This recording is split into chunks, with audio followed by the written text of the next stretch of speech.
కాబట్టి ఎప్పుడైతే నువ్వు పరిశుద్ధాత్మ దేవుని యొక్క సహాయం తీసుకుంటావో, పరిశుద్ధాత్మ దేవుని యొక్క సహాయం తీసుకుని నీవు నీ జీవితాన్ని కొనసాగించాలనుకుంటావో, ఓడిపోయే పరిస్థితి అనేది ఎప్పటికీ రాదు. వెనక్కి తిరిగే పరిస్థితి రాదు, మడమ తిప్పే పరిస్థితి రాదు. అర్థమవుతుందా? మడమ తిప్పే పరిస్థితి రాదు. కష్టములోనైనను, ఇబ్బందిలోనైనను, శోధనలోనైనను, ఇరుకులోనైనను, వ్యాధి బాధలోనైనను, మరి ఎలాంటి దుఃఖములోనైనను, అవసరం వస్తే మరణకరమైన సందర్భాల్లోనైనను సరే నువ్వు ఆదరించబడతావు. పరిశుద్ధాత్మ దేవుని ద్వారా ఆదరించబడతావు. ఆమేన్. స్తోత్రం చెప్పండి గట్టిగా. హల్లెలూయా. ఆదరించబడతావు తప్ప ఏమిటి బలహీనతలు, ఏమిటి శ్రమలు, ఏమిటి ఈ యొక్క కష్టాలు, ఏమిటి మరణకరమైన పరిస్థితులని, ఏదో ఒక వింత నీకు సంభవించినట్లు, ఏదో భయంకరమైన పరిస్థితి నీకు వచ్చేసినట్లు భయపడవు, ఫీల్ అవ్వు. ఎందుకంటే ఆ శ్రమలలో, ఆ శోధనలో, ఆ కష్టములో ఆదరణ ఉంది నీకు. అది మనుష్యుల ఆదరణ కాదు, మనుష్యుల ఆదరించే ఆదరణ వంటిది కాదు. అది కేవలము అది ఒక అద్భుతమైన ఆదరణ, దేవుని ఆదరణ. ఆ ఆదరణలో నీకు ఒక మొండి పట్టుదల లాంటి ఒక పట్టుదల వస్తుంది, ఒక మొండితనం అన్నమాట, ఒక పట్టుదల వస్తుంది. ఏమిటి ఆ మొండితనం, ఆ పట్టుదల అంటే ఏమైనా సరే నేను వెనక్కి తిరిగేది లేదు, ఏమైనా సరే మడం తిప్పేది లేదు, సావో రేవో తేల్చుకుందాం, బ్రతుకుట క్రీస్తే సావు అయితే లాభమే, ఈ మొండి పట్టుదల వస్తుంది అనమాట. ఆ పరిశుద్ధాత్మ దేవుని ఆదరణలో ఎవరు రుచి చూశారు? రుచి చూస్తే తెలుస్తుంది ఈ ఆదరణ. ఈ పట్టుదల సామాన్యమైనది కాదు. కానీ ఎవరైతే పరిశుద్ధాత్మ దేవునికి చోటెవరో, ఎవరైతే పరిశుద్ధాత్మ దేవునికి అవకాశం ఎవరో వారి జీవితంలో, వారు చిన్న చిన్న శోధనలు, కష్టాలు వచ్చేసరికి త్రుట్టిల్లిపోతారు, బలహీనులైపోతారు. దానికి ఒక ఉదాహరణ ఏంటంటే, 3.5 సంవత్సరాలు యేసు ప్రభువుతో పాటు నడిచారు శిష్యులు. అవునా? నడిచారా లేదా? 3.5 సంవత్సరాలు యేసు ప్రభువుతో శిష్యులు నడిస్తే, యేసు ప్రభువును ఒక రోజున గెత్సెమనే తోటలో శత్రువులు పట్టుకున్నారు, అరెస్ట్ చేశారు రోమన్ సైనికులు వచ్చి. ఈ రోమన్ సైనికులు వచ్చి ఆయన అరెస్ట్ చేసినప్పుడు శిష్యులు అందరూ పారిపోయారు, ఒక్కడ తప్ప, యోహానని ఒక్కడ తప్ప అందరూ పారిపోయారు. పేతురు గారు అయితే ఆయన ఎవరో నాకు తెలియదు, ఆయన ఎవరో నాకు తెలియదు అని 3 సార్లు బొంకాడు. అవునా? ఒట్టు కూడా పెట్టుకోవడానికి సిద్ధపడిపోయాడు. ఒట్టు, ఆయన ఎవరో నాకు తెలియదు, ఒట్టు, ఆయన ఎవరో నాకు తెలియదు, 3 సార్లు బొంకాడు. యేసుప్రభు పేతురు గారి గురించి ఏం మాట్లాడారో తెలుసా? పేతురు, నువ్వు బండలాంటి వాడివి, నీ బండ మీద నా సంఘమును కడతానన్నాడు. పరలోకపు తాళపు చెవులు నీకు ఇస్తున్నాను, పాతాళ లోకపు ద్వారాలు దాని ముందు నిలబడలేవు అని చెప్పి పేతురుని గణపరిచాడు దేవుడు. అలాంటి పేతురు ఆయన ఎవరో నాకు తెలియదు అంటున్నాడు, ఆయన ఎవరో నాకు తెలియదు అంటున్నాడు. ఎందుకు? ప్రాణభయం, చచ్చిపోతానేమో అని భయం. నన్ను కూడా ఆయనతో పాటు తీసుకుపోతారేమో, న్యాయాధిపతుల ముందు నిలబెడతారేమో, ఆ న్యాయాధిపతుల ముందు నిలబెట్టి నాకు కూడా శిక్ష వేసేస్తారేమో, మమ్మల్ని కూడా చంపేస్తారేమో అని పారిపోయారండి. పారిపోయారు, చల్లా చెదిరైపోయారు. కాపరిని కొడితే గొర్రెలు చెదిరిపోతాయన్న లేఖనం అక్కడ నెరవేరిందట. మొత్తం అందరూ చల్లా చెదిరైపోయారు. అయితే యేసు ప్రభు పునరుద్ధానుడై తిరిగి వచ్చిన తర్వాత, ఆయన చనిపోయి పునరుద్ధానుడై తిరిగి వచ్చిన తర్వాత వారితో 40 రోజులు గడిపాడు. మరలా 40 రోజులు పునరుద్ధానపు ప్రత్యక్షతలు, 11 ప్రత్యక్షతలు వారికి కలిగాయి. వారిని మరలా బలపరిచి 40 దినాలు బలపరిచి 40వ రోజున ఆయన ఆరోహణం అయిపోయాడు. అప్పుడు అన్నాడు, మీరు పరిశుద్ధాత్మ కొరకు కనిపెట్టండి, పరిశుద్ధాత్మ కొరకు కనిపెట్టండి. ఆయన మీ మీదికి వచ్చినప్పుడు మీరు శక్తి పొందుతారు. అపోస్తుల కార్యములు 1:8 చదవండి. అపోస్తుల కార్యములు 1:8 చదవండి. అక్కడ ఒక మాట అద్భుతంగా రాయబడి ఉంటుంది. 1:8 ఆయనను పరిశుద్ధాత్మ మీ మీదికి వచ్చినప్పుడు మీరు శక్తి నొందెదరు. అది ఇప్పుడు చెప్పండి, ఆ మాట అలాగ ఉంచండి, ఇంకా చదవాలి. అయినను పరిశుద్ధాత్మ మీ మీదికి వచ్చినప్పుడు మీరు శక్తి నొందుదురు. అవునా కాదా? ఏం పొందాలి? ఎప్పుడు పొందాలి? పరిశుద్ధాత్ముడు లేనప్పుడు మీరు శక్తిహీనులే, బలహీనులే, ఏమీ చేయలేరు దేవుని కోసం, నిలబడలేరు దేవుని కోసం. ప్రతిష్ఠించబడాలి అంటే ఖచ్చితంగా పరిశుద్ధాత్మ అభిషేకం నీ మీదకి దిగి రావాలి. అప్పుడు నువ్వు దేవుని కొరకు బ్రతకడం, దేవుని కోసం జీవించడం, దేవుని కొరకు నిలబడడం, ఇదంతా కూడా ఒక అద్భుతమైన రీతిలో సాగుతుంది. ఎందుకంటే శక్తిమంతుడిగా మారుతావు కాబట్టి. పరిశుద్ధాత్మ అభిషేకం లేకుండా, ఆయన నీ మీదకి దిగి రాకుండా నీవు ఎంత మాత్రం కూడా శక్తిమంతుడు కాదు. ఒకటి, పరిశుద్ధాత్మ మన దగ్గరికి వస్తాడు. 2, మన మీదికి వస్తాడు. 3, మనలోనికి వస్తాడు. ఈ 3 విషయాలు గుర్తుంచుకో. 1, మన దగ్గరికి వస్తాడు.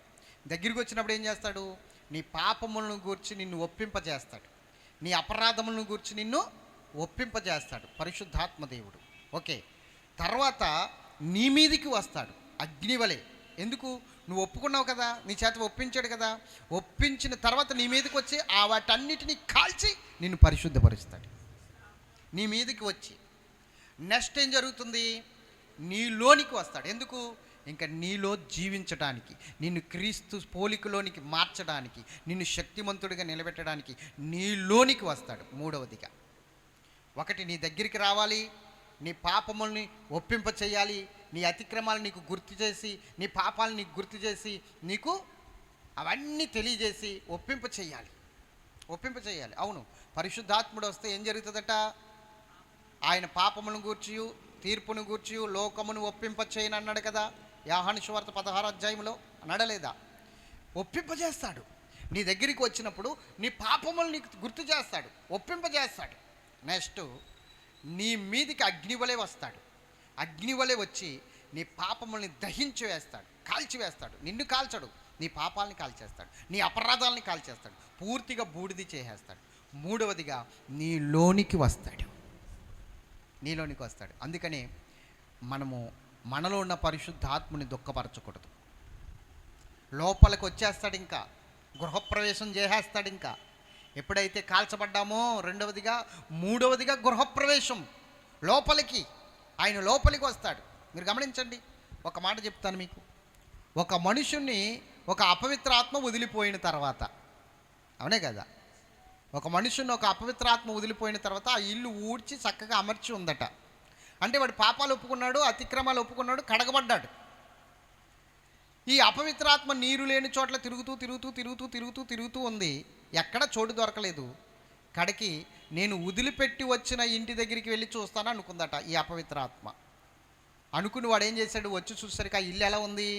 ఊడ్చి అమర్చి చాలా నీట్గా ఉండేసరికి అబ్బా ఎంత బాగుందో ఇల్లు అనుకుని వాడికన్నా ఇంకో చెడ్డ 7 దెయ్యాలు తీసుకొచ్చి అందులో కాపురం పెట్టాడు. మొత్తం ఎన్ని దెయ్యాలు ఇప్పుడు? ఎందుకు? పాపాలు ఒప్పుకున్న తర్వాత దహించేసిన తర్వాత పరిశుద్ధాత్ముడు గృహప్రవేశం చేయకపోతే ఆ ఇల్లు ఖాళీగా ఉంటుంది. ఆ ఇల్లు ఎలా ఉంటుంది? ఖాళీగా ఉంటే ఎంత ప్రమాదమో చూసావా? ఖాళీగా ఉండకూడదు. ఏమవ్వాలి? వెంటనే ప్రభు గృహప్రవేశం అవ్వాలి, లోపలికి రావాలి, ఆ ఇంట్లోనికి రావాలి, నీలోనికి రావాలి. అందుకే అంటున్నాను, 1 నీ దగ్గరికి రావాలి, 2 నీ మీదికి రావాలి, 3 నీలోనికి రావాలి. అర్థమైందా లేదా? నీలోనికి రావాలి. ఎస్, ఈ పరిశుద్ధాత్మ దేవుడు మీ మీదికి వచ్చినప్పుడు మీరు శక్తి నొందుదురు అన్నాడా లేదా? పరిశుద్ధాత్మ ద్వారా మీరు శక్తి నొందుతారు. లేకపోతే శక్తిహీనులే. అవును, 3.5 సంవత్సరాలు యేసుతో ఉండి, యేసుతో పాటు దెయ్యాల్ని వెళ్ళగొట్టి, యేసుతో పాటు అద్భుతాలు చేసి, యేసుతో పాటు రోగుల్ని స్వస్థపరిచి, యేసుతో పాటు చనిపోయిన వారిని లేవనెత్తిన వీళ్ళు యేసు ప్రభుని పట్టుకుంటే చచ్చిపోతామని పారిపోయి యేసు ఎవరో తెలియదని బొంకే పరిస్థితికి వచ్చారు కదా. ఇప్పుడు యేసు ప్రభు పునరుద్ధానుడైన తర్వాత, వారిని బలపరిచిన తర్వాత, పెంతుకోస్తు దినము రోజున, అంటే యేసు ప్రభు ఎత్తబడిన 10వ రోజున, ఆయన పునరుద్ధానుడైన 50వ రోజున, అర్థమవుతుందా? పరిశుద్ధాత్ముడు వారి మీదకి దిగొచ్చాడు. ఆయన 40వ రోజున ఎత్తబడ్డాడు పరలోకానికి, 50వ రోజున పరిశుద్ధాత్ముడు దిగొచ్చాడు. అంటే ఆయన ఎత్తబడడానికి ఈయన దిగి రావడానికి మధ్యలో 10 రోజుల గ్యాప్ ఉందా లేదా? మధ్యలో 10 రోజుల గ్యాప్ ఉందా లేదా? ఈ 10 రోజులు ఏం జరిగింది? వాళ్ళు మేడగదిలో ఉండి ప్రార్థన చేస్తున్నారు. ఏం ప్రార్థన చేస్తున్నారు? పరిశుద్ధాత్ముడు వారి మీదకి రాలేదు, వారి దగ్గరికి వచ్చి ఈ 10 రోజులు ఒప్పింపజేస్తున్నాడు. వారి పిరికితనాన్ని, వారి యొక్క అల్పవిశ్వాసాన్ని, వారి పాపాన్ని, వారి అపవిత్రతను, వారు చేసిన ప్రతి ద్రోహాన్ని ఈ 10 రోజులు వారి దగ్గరికి వచ్చి ఒప్పింపచేసి, ఈ 10 రోజులు అయిన తర్వాత 50వ రోజుని వారి మీదికి దిగొచ్చాడు. అగ్ని వలె వారి శిరస్సుల మీదకి దిగొస్తే వారి నాలుకలు విభాగించబడి అన్య భాషలతో మాట్లాడడం మొదలుపెట్టారు. వారికి ప్రతిష్ఠితమైన జీవితం మొదలైపోయింది. ఆ రోజున మొదలైంది ప్రతిష్ఠితమైన జీవితం. స్తోత్రం చెప్పండి గట్టిగా. ఆ ప్రతిష్ఠితమైన జీవితం ఆ రోజున మొదలైంది. ఆ రోజు నుంచి వారి జీవిత సాక్ష్యం ఏంటో తెలుసా? బ్రతుకుటి క్రీస్తే, చంపేస్తాం యేసుని గురించి ప్రకటన చేస్తే, చంపేస్తాం బాప్తిసాలు ఇస్తే, చంపేస్తాం ఆయన నామంలో స్వస్థతలు కలగజేస్తే అన్నప్పుడు వీళ్ళు ఏమన్నారు తెలుసా? ఆ నామము నిమిత్తం చనిపోవడానికి కూడా మేము పాత్రులము. ఎక్కడి నుంచి వచ్చిందండి మొండి ధైర్యం వీళ్ళకి? చూడండి 4వ అధ్యాయం అపోస్తల కార్యములు తీశారా? 18వ వచనం కానీ చదవండి. అప్పుడు వారిని పిలిపించి, నామమును బట్టి మీరు యేసు నామమును బట్టి ఎంత మాత్రమును మాట్లాడకూడదు, బోధించకూడదని వారికి ఆజ్ఞాపించారు. అందుకు పేతురు యోహానును వారిని చూసి దేవుని మాట వినుట కంటే మీ మాట వినుట దేవుని దృష్టికి న్యాయమా? మీరే చెప్పండి. మేము కన్నవాటిని విన్నవాటిని చెప్పక ఉండలేమని వారికి ఉత్తరం ఇచ్చిరి.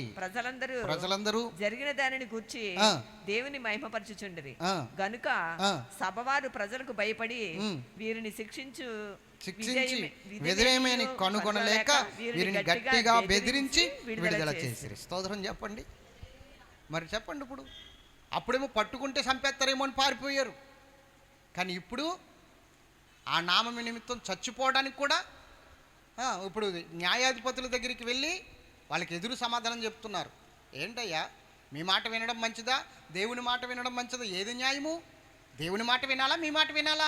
మేము దేవుని మాట వింటాం.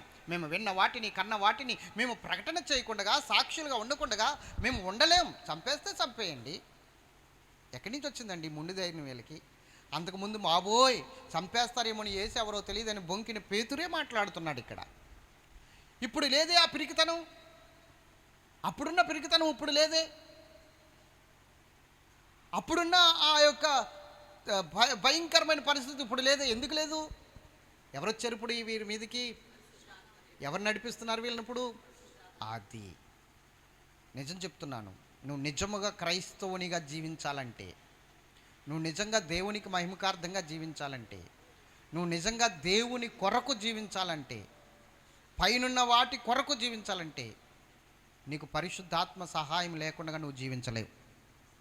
పరిశుద్ధాత్మ అభిషేకం లేకుండా నువ్వు జీవించలేవు.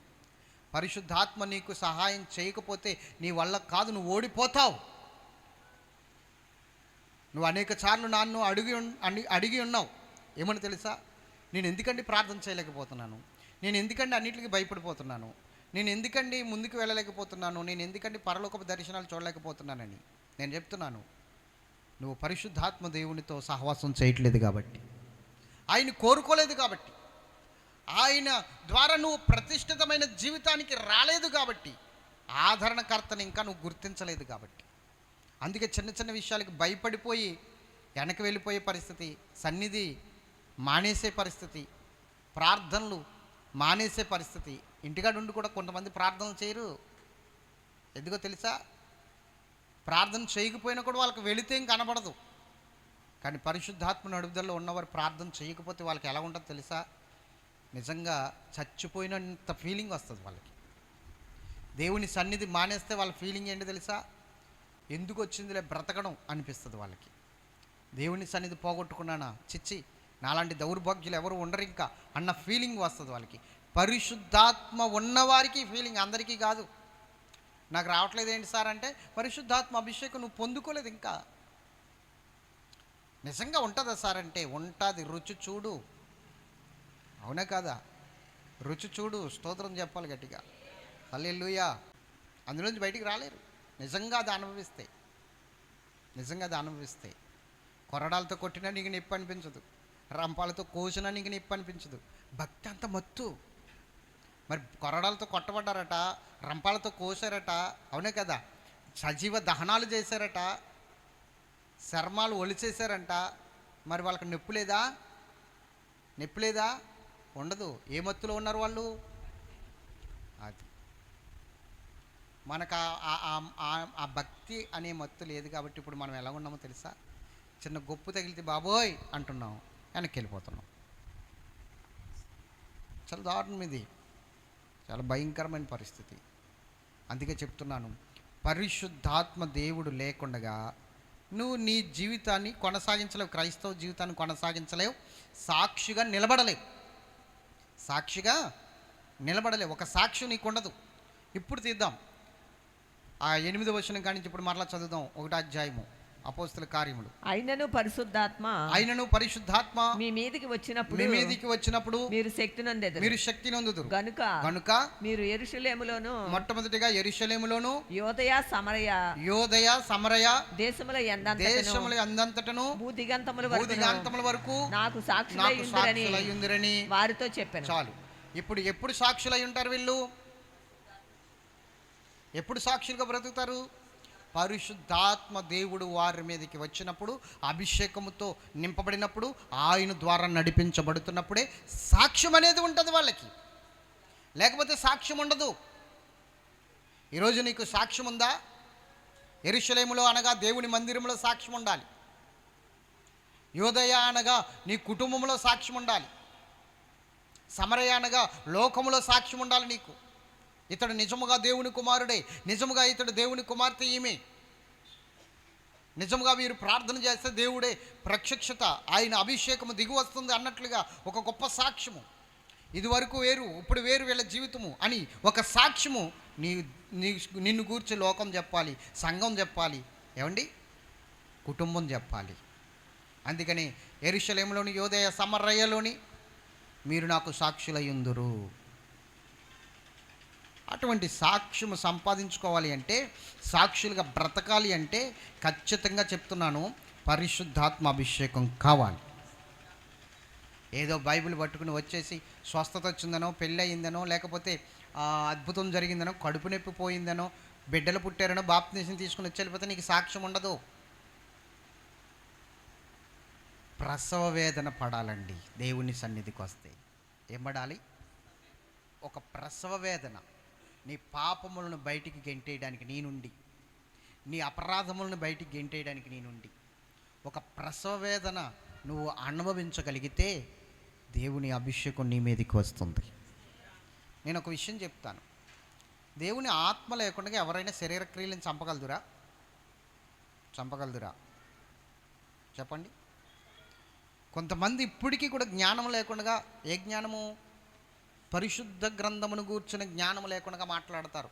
ఏమండి, వాళ్ళు పాపులండి, వారి పరిశుద్ధాత్మను పొందుకోవడం ఏంటండి? తప్పు కదా. పాపుల మీదకి పరిశుద్ధాత్ముడు ఎలా వస్తాడండి? పాపుల్ని ఎలా ప్రేరేపిస్తాడండి? అసలు పాపుల దగ్గరికే వస్తాడు ఆయన. అర్థమైందా? ఎక్కడికి వస్తాడు ఆయన? పాపుల దగ్గరికే వస్తాడు. పరిశుద్ధాత్ముడు అంటే అర్థం ఏంటి? పాపిని పరిశుద్ధపరచువాడే పరిశుద్ధాత్ముడు. పాపుల దగ్గరికి వస్తాడు ఆయన. ఇప్పుడు ఎప్పటి నుంచో నాకు బలహీనత ఉందండి, అది శరీరక్రియ, అది నేను వదులుకోలేకపోతున్నాను. ఎలాగండి? ఎంత ప్రార్థన చేస్తున్నా అది నా నుండి వెళ్ళిపోవట్లా, మరల దానికే లోబడిపోతున్నాను. అది ఎలా పోతుంది? అది నీ బలము వల్ల పోదు, పరిశుద్ధాత్ముడే దాన్ని చంపాల. ఎలా చంపాలి? శరీరక్రియలు, అవునా కదా? ఎలా పోతాయి? ఎలా చస్తాయి? తీయండి, రోమపత్రిక 8వ అధ్యాయము 12వ వచనం చదవండి. రోమపత్రిక 8:12 చదవండి. కాబట్టి సహోదరులారా, అందరూ తీశారా? 8:12.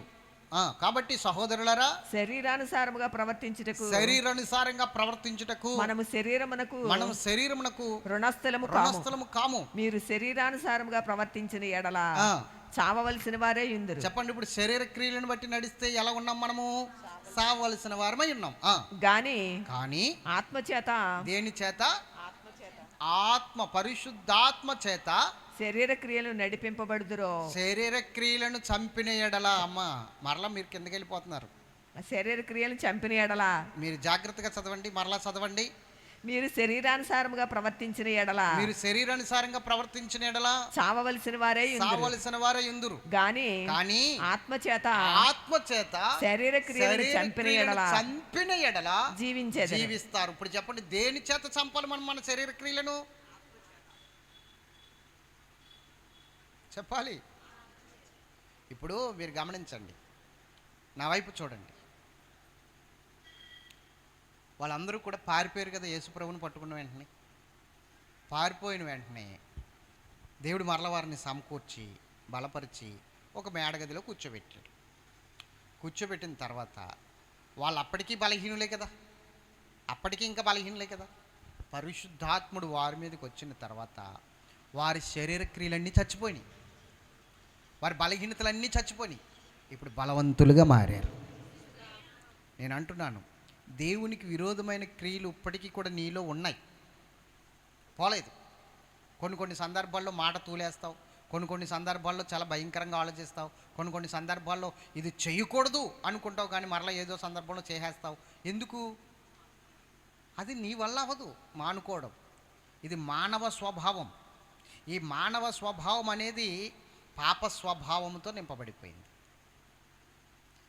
పాప స్వభావం ఉంది మానవుల్లో.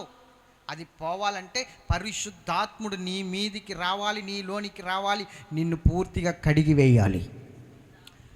ఆత్మచేత శరీర క్రియలను చంపిన ఎడల, ఆత్మచేత, అండర్లైన్ చేసుకోండి అన్నమాట, ఆత్మచేత శరీర క్రియలను చంపిన ఎడల మీరు జీవించెదరు అన్నాడు అక్కడ.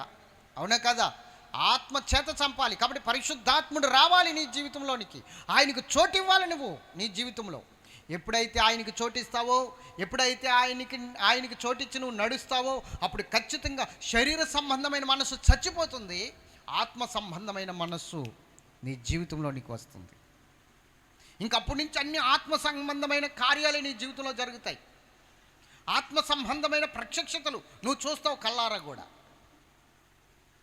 ఇప్పటికీ కూడా చాలామంది బలహీనతలు వదులుకోకుండానే క్రైస్తవులు అని చెప్పుకుంటున్నారంటే కారణం ఏంటో తెలుసా? పరిశుద్ధాత్మకు చోటు ఇవ్వకపోవడమే దీనికి కారణం. ఈరోజు పరిశుద్ధాత్ముడు లేకుండా క్రైస్తవ సంఘం లేదు. పరిశుద్ధాత్ముడే సంఘాన్ని నడిపిస్తున్నాడు. ఎప్పటి వరకు నడిపిస్తాడో తెలుసా? కడబోరం రోగేంత వరకు నడిపిస్తాడు ఆయన. కడబోరం రోగగానే ఆయన డ్యూటీ ముగించుకుని సంఘాన్ని తీసుకుని యేసయ్య చేతిలో పెట్టేసి ఆయన వెళ్ళిపోతాడు పరలోకం. స్తోత్రం చెప్పండి గట్టిగా. తండ్రి దగ్గరికి వెళ్ళిపోతాడు ఆయన. ఆయన డ్యూటీ కడబోరం రోగేంత వరకు ఉంటుంది ఆయన డ్యూటీ భూమి మీద. ఆయన డ్యూటీ ఏంటో తెలుసా? నీ పాపాలను ఒప్పింపచేయటం, నిన్ను శక్తిమంతుడిగా మార్చటం, నెక్స్ట్ నిన్ను ఒక యుద్ధ వీరుడిగా తయారు చేయడం, పోరాడే శక్తిని నీకు ఇచ్చి యుద్ధ వీరుడిగా తయారు చేయడం, తర్వాత నిన్ను వధువుగా మార్చటం. ఎలాగా? వధువుగా మార్చటం.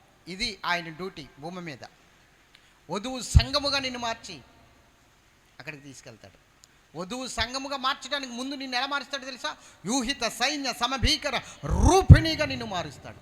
ఒక సైన్యముగా మారుస్తాడు నిన్ను, పోరాడే శక్తితో ఒక యుద్ధం చేసే వ్యక్తిగా, యూహిత సైన్య సమభీకర రూపిణిగా నిన్ను మార్చి ఆ తర్వాత వధువు సంఘముగా మార్చి తీసుకెళ్ళి ఆయన చేతులు పెట్టేసి కన్యాదానం చేసేసి ఆయన వెళ్ళిపోతాడు. పెద్దగా నిన్ను పెంచిన వ్యక్తిగా. పెండ్లి కుమార్తెని, పెండ్లి కుమారుడికి కన్యాదానం చెయ్యాలి అంటే కన్న తల్లిదండ్రులైనా రావాలి, లేకపోతే పెంచిన వారు ఎవరైనా రావాలి. అలాగే ఇక్కడ మనల్ని పెంచుతున్నది, దత్తపుత్ర ఆత్మతో మనల్ని కని పెంచుతున్నది ఆయనే. కాబట్టి ఆయన మనల్ని అలా మార్చి, ఆయనకు అనుకూలంగా మార్చి, ఆయన చేతిలో చెయ్యి పెట్టించి కన్యాదానం చేయించి ఆయన వెళ్ళిపోతాడు. ఇది సబ్జెక్టు. స్తోత్రం చెప్పండి గట్టిగా. అర్థమవుతుందా? ఎంతమందికి అర్థమైంది? ఎవరు ఈరోజు దేవుని కొరకు జీవించగలరు అంటే ఆదరణకర్తను పొందుకున్నవారు, ఆయన ద్వారా ఆదరించబడుతున్నవారు మాత్రమే. ఎంత గొప్ప సాక్ష్య సమూహమును ముందు పెట్టుకుని ఎందుకండి ఇంకా లోకం వైపు చూస్తారు, ఇంకా ఎందుకు లోకంలో ఉన్న వాటిని ఆశిస్తారు? దౌర్భాగ్యం కాదు అది. పరిస్థితి మారలేదా? మారాలి. నీకు ఈరోజు నిజంగా వాక్యం అర్థమవుతే నీ ద్వారా పరిశుద్ధాత్ముడు దుఃఖపడుతున్నాడు. కాబట్టి నిజంగా వాక్యం అర్థమవుతే పరిశుద్ధాత్మని దుఃఖపరచకండి, ఆయన్ని కోరుకోండి, యేసు నామములో అడిగి పొందుకోండి. నా నామమున పంపుతున్నాను అన్నాడు కదా, యేసు నామములో ఆయన వచ్చాడు. కాబట్టి యేసు నామమును అడిగి పొందుకోవాలి. ఎవడైనను క్రీస్తు ఆత్మ లేని వాడైతే వాడు ఆయన వాడు కాడు, వాడు ఆయన వాడు కాడు. ఖచ్చితంగా ఆయన వాడిగా ఉండాలంటే క్రీస్తు ఆత్మ అనగా పరిశుద్ధాత్మ నువ్వు పొందుకోవాలి. ఆయన ఆత్మతో నువ్వు నడిపించబడాలి. లోక సంబంధమైన మనస్సు చచ్చిపోతుంది, అప్పుడు ఆత్మ సంబంధమైన మనస్సు వస్తుంది, బలపరచబడతావు. అప్పుడు లోకంలో నీకు ఏం జరిగినా జరగకపోయినా నీలో ఒక పట్టుదల ఉంటుంది. దేవుని కోసం ఉండాలి, దేవుని కోసం ఏం పర్లేదు, ఏం పోయినా పర్లేదు, ఏం పోయినా పర్వాలేదు. ఒక పక్క నుంచి ఆస్తులు పోయినా పర్వాలేదు, ఒక పక్క నుంచి అంతా వ్యర్థమైపోతున్నా పర్వాలేదు, నా శరీరం కుళ్ళిపోతున్నా పర్వాలేదు, ఏం పర్వాలేదు, నాకు శ్రేష్టమైన పునరుద్ధానం ఉంది అన్న ఆలోచనకు వచ్చేస్తావు. దేవుడితో జీవితం ఉంది అన్న ఒక అద్భుతమైన ఆలోచనకు వచ్చేస్తావు. అవునా? ఇలాంటి సాక్ష్యమును కోరుకుంటున్నాడండి దేవుడు. ఇలాంటి సాక్ష్యం నీకు కావాలి అంటే నీ శక్తి నీ బలము సరిపోదు గనక పరిశుద్ధాత్మ దేవుడు నీకు సహాయం చేయాలి. ఆయన సహాయాన్ని కోరుకో. దయచేసి ఏదేదో ప్రార్థన చేసి ఏదేదో అడిగేసి ఈ లోకంలో ఉన్న వాటి కోసం సమయాన్ని అంత వ్యర్థం చేసుకోకు. నీకు సమయం ఎంత ఉందో నీకు తెలియదు, నాకు సమయం ఎంత ఉందో నాకు తెలియదు. నేను కూడా కళ్ళబొల్లి మాటలు చెప్పేసి సమయాన్ని సద్వినియోగం చేసుకుని వెళ్ళిపోవచ్చు, కానీ నాకు సమయం ఎంతవరకు ఉందో నాకు తెలియదు. నాకు ఇవ్వబడిన సమయాన్ని బట్టి నేను మిమ్మల్ని సిద్ధపరచాలి. లేదంటే నేను సమయాన్ని వినియోగించుకోకుండా ఏవో 4 మాటలు చెప్పేసి వెళ్ళిపోయాను అనుకోండి, ఇలాంటి విషయాలు చెప్పకుండా నా సమయం అయిపోయింది అనుకోండి, నేను అక్కడికి వెళ్ళాను అనుకోండి, దేవుడు నన్ను ఖచ్చితంగా లెక్కడిగి తోలు తీసేస్తాడు నేనేనా తప్పుగా ఉంటే. అందుకనే వచ్చేవారు వస్తారు, ఉండేవారు ఉంటారు. నాకేం బాధ లేదు, భయం లేదు. ఎందుకంటే పొట్టు ఎగిరిపోతుంది ఎప్పటికీ, గింజలే నిలబడతాయి. గింజలుంటే చాలు, పొట్టు అవసరం లేదు. సంఘము అడవి పెరిగినట్టు పెరగకూడదు, తోటలా ఉండాలి సంఘం. ఎలా ఉండాలి? తోటలా ఉండాలి. తోట ఒకటే జాతి. మనం కొబ్బరి చెట్లు ఉన్నాయని కొన్ని కొబ్బరి తోట అంటాం, జామ చెట్లు ఉన్నాయని కొన్ని జామ తోట అంటాం, అవునా కదా? మాట్లాడరు. అలాగే మామిడి చెట్లు ఉన్నాయని కొన్ని మామిడి తోట అంటాం, అవునా? అలాగే అడవిలో ఇంకా నానా జాతి మొక్కలు ఉంటాయి అడవిలో. మరి దేవుడు నానా జాతి వారిని పిలుస్తున్నాడు కదండి. అంటే నానా జాతి వారు వస్తారు, వచ్చాక ఒకే జాతిగా మారిపోతారు యేసు రక్తంలో కడగబడిన తర్వాత. అందుకే తోట అది. మీకు అర్థమైందా? యేసుప్రభు వారే ఒక ఉపమానం చెప్పారు. ద్రాక్ష తోటలో అంజూరపు చెట్టు, అవునా? ద్రాక్ష తోటలో ఏ చెట్టు? అది వేరే జాతిది. ఏ తోటలో నాటాడు? అది. కానీ 3 సంవత్సరాలు అయినా కూడా అది ఫలించిందా? ఫలించలా. ఎందుకు ఫలించలేదు? కానీ ఏపుగా పెరిగిందట, బలముగా పెరిగిందట, హైటు. కానీ ఆకులు తప్ప ఫలాలు లేవు. కారణం ఏంటి? అది అంజూరపు చెట్టులాగానే ఉండిపోయింది. ద్రాక్ష తోటలో రూపాంతరం చెంది ద్రాక్ష తోటలో అంటుకట్టబడి ద్రాక్షావళిగా మారితేనే అది ఫలిస్తుంది. కానీ అది ఎలా ఉండిపోయింది? దాని జాతి లక్షణం అలాగే ఉండిపోయింది, అంజూరపు చెట్టులాగానే ఉండిపోయింది. అందుకే అది ఫలించలేదు. నరికి వేయబడడానికి కూడా పరిస్థితి రెడీ అయిపోయింది అక్కడ. మీరు ఆలోచించండి. నీవు బయట వేరే వ్యక్తివేమో, కానీ ఎప్పుడైతే నువ్వు బాప్తిసం తీసుకుని ప్రభువుని అంగీకరించావో, ఇక్కడికి వచ్చిన తర్వాత యేసు రక్తంలో కడగబడిన బిడ్డ అంతే. ఇంక నీకు కులం లేదు, జాతి లేదు, ఏమీ లేదు. ఇంకా అన్నీ మారిపోయి, ఎంత పెద్ద కులంలోంచి వచ్చినా ఎంత తక్కువ కులంలోంచి వచ్చినా ఇక్కడికి వచ్చేసరికి ఒకటే, అవునే కదా? ఒకటే జాతి మనమంతా. అలాగే అడవిలో ఉండకూడదు. సంఘంలోకి వచ్చిన తర్వాత కూడా అడవిలో ఉండకూడదు. స్తోత్రం చెప్పండి గట్టిగా. కొన్ని కొబ్బరి మొక్కలు వేసి, కొన్ని జామ మొక్కలు వేసి, కొన్ని ఏమో గన్నేరు మొక్కలు వేసి, కొన్ని ఆ మొక్కలు వేసి, ఈ మొక్కలు వేస్తే అది తోట అవుతుందండి? అడవి అవుతుంది. అలాగే సంఘంలోకి వచ్చిన తర్వాత కూడా మనము మన బ్రతుకులు మార్చుకోకుండా మన ఇష్టానుసారంగా బ్రతికితే ఇది సంఘం అవ్వదు, ఇది లోకమే అవుతుంది.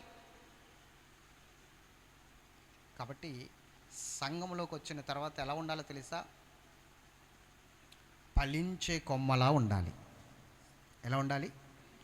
ఫలించే కొమ్మలాగా. ఆయన అంటాడు, నేను ద్రాక్షవల్లి, నేను నిజమైన ద్రాక్షవల్లిని, మీరు తీగెలు. నాలో అంటు కట్టబడితేనే కానీ మీరు ఫలించరు. నాకు వేరుగా ఉండి మీరేమీ చేయలేరు. కాబట్టి మీరు తీగలు. ఇప్పుడు మనం ద్రాక్షవల్లి దగ్గరికి వచ్చేసరికి, నిజమైన ద్రాక్షవల్లి దగ్గరికి వచ్చేసరికి మనం ఏమైపోయాం? ద్రాక్ష తీగలు అయిపోయాం మనం కూడా. కాబట్టి మనం ఏం చేయాలి? ఇప్పుడు ఆయనలో అంటు కట్టబడాలి, అప్పుడు ఫలిస్తాం. బయట ఏదో మొక్క, నువ్వు పిచ్చి మొక్క, కానీ ఇక్కడికి వచ్చేసరికి తీగగా మారిపోవాలి కదా. మారిపోలే వద్దా? అది కథ. అలా మారలేదు అంజూరపు చెట్టు, అందుకే ఫలించలేదు అంజూరపు చెట్టు. ఈరోజు కూడా నువ్వు ఫలించకపోవడానికి కారణం అదే. ఈ లోకంలో ఎన్నో మేలులు చూస్తున్నావు, అది ఫలింపు కాదు. ఈ లోకంలో నువ్వు డబ్బు సంపాదించవచ్చు, ఆస్తులు సంపాదించవచ్చు, బోళ్ళు సంపాదించవచ్చు దేవుడిని నమ్ముకున్న తర్వాత, అది ఫలింపు కాదు, అది ఆశీర్వాదం కాదు. దాన్ని మోషే ఏమంటున్నాడు? అల్పకాల పాపభోగం అంటున్నాడు, మనమేమో ఆశీర్వాదం అంటున్నాం. ఇది మనకున్న జ్ఞానం. మోషే గారేమో అల్పకాల పాపభోగం అంటున్నాడు, పౌలు గారు ఏమంటున్నారు? పెంటతో సమానం అంటున్నారు. పెంటతో సమానం అంటున్నాడు అవన్నీ కూడా. కానీ మనము ఆశీర్వాదం ఆశీర్వాదం అని చెప్పేసి భుజాలు కొట్టుకుంటున్నాం, భుజాలు ఎగరేస్తున్నాం. తేడా తెలియట్లేదు మనకి. ఆశీర్వాదానికి నాశనానికి తేడా తెలియట్లేదు. అంటే అంత అజ్ఞానంలో ఉన్నాం. ఇంకా సంఘమే అజ్ఞానంలో ఉంది ఈ రోజున. ఎంత దారుణం అండి, ఎంత భయంకరమైన పరిస్థితి. కాబట్టి మనం అర్థం చేసుకోవలసిన విషయం ఒక్కటే, గ్రహించుకోవలసింది ఒక్కటే, నేను ఏ స్థితిలో ఉన్నాను, ఇన్నాళ్ళ నుంచి నా పరిస్థితి ఏంటి, ఎలా ఉన్నాను. నేను అందుకే చెప్తున్నాను, గింజలే ఉంటాయి, పొట్టు ఎగిరిపోతుంది. అర్థం కాకపోతే ఇంతవరకు ఇలా మాట్లాడితే నా వల్ల కాదు, నేను ఉండలేను అనుకుంటే పొట్టు ఎగిరిపోతుంది. అవునా కాదా?